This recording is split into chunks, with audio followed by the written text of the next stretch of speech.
இன்னும் வாக்காளர்கள் எங்களுக்கு எந்த தேர்தல் நடக்குது, யார் தேர்தல் நிக்கிறாங்க, இது எங்களுக்கு குழப்பமா இருக்கு அப்படின்னு இன்னுமா சொல்றாங்க. கண்டிப்பாக இருக்கும்.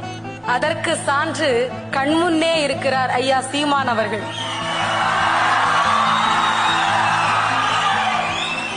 ஏன் சொல்கிறேன் என்றால், நான் எல்லோரையும் சொல்லவில்லை, பேசுகின்ற போதே குழம்பி போகிறார்கள் பாமரர்கள் என்று சொன்னேன்.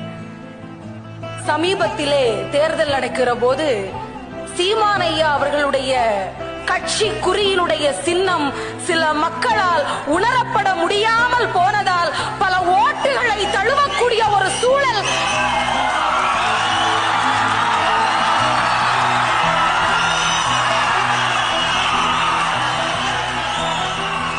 இதே தமிழ்நாட்டில் தானே நடந்தது.